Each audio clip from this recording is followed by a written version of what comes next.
গ্রাম অঞ্চলে বা থানায় অনেক ব্যবসায়ী আছে, প্রচুর আয় করে, কিন্তু তারা ট্যাক্স বা ভ্যাট দেয় না। ফিল্ড পর্যায়ের অফিসাররা যদি এফিশিয়েন্ট হয় এবং সত্যিকার যদি সেবক হয়, তা মানুষ যে সার্ভিসটা পায় সবচেয়ে ইফেক্টিভ হয়। এবং বাংলাদেশের কনটেক্সটে সবচেয়ে বড় দুর্বলতা হলো আমরা যে কোনো পলিসি নেই বা যে কোনো অ্যাকশনই নেই, সেটা বাস্তবায়নটা কিন্তু আমাদের সময় লাগে বেশি।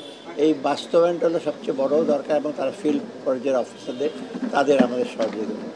আর তাদের পক্ষ থেকে কিছু কিছু আপনার ইসে আসছে সাজেশন, যেমন দুর্গম পার্বত্য অঞ্চলে যারা থাকে তাদের আপনার এক থানা থেকে এক জায়গাতে প্রচুর সময় লাগে, সেখানে তাদের যে অ্যালাউন্স দেওয়া হয়, এইগুলো আমরা বলছি আমরা তাকে বিবেচনা করব, কারণ ওখানে যারা থাকে এটাকে আমরা অনেক সময় বিদেশে বলি ডিস্টার্বড এরিয়া আর কি, সেখানে আপনার করতে হলে তাদের অনেক লাগে।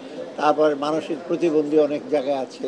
তারপর কিছু কিছু জায়গায় সবচেয়ে আরেকটা আসছে যে SME, small and medium enterprise, এখানে বিভিন্ন জায়গায় লোন পায় না এই ব্যাংকের থ্রুতে, কারণ তারা রিচ করতে পারে না। এইগুলো আসছে।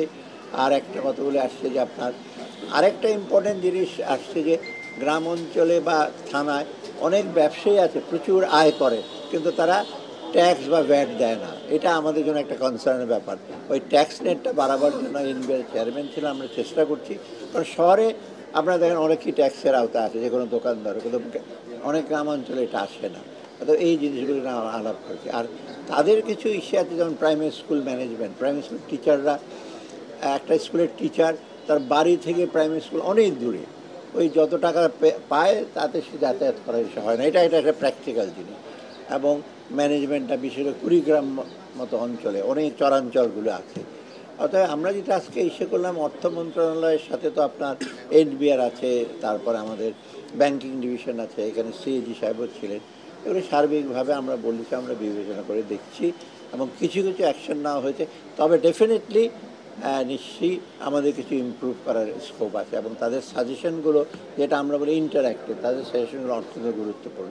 আমরা চেষ্টা করব তাদের সাজেশনগুলো জানতে, আর তাদের সাথে আরও বেশি যোগাযোগ সরকার। এটা আমি অবশ্য বলেছি যে আপনাদের যদি স্পেসিফিক প্রবলেম থাকে, মন্ত্রী পরিষদ সচিবের মাধ্যমে বা আপনার কমিশনারদের মাধ্যমে সেগুলো আমাদের জানায়, অর্থ মন্ত্রণালয় হোক, যে কোনো মন্ত্রণালয় জানায়, আমরা চেষ্টা করব সমাধান করতে।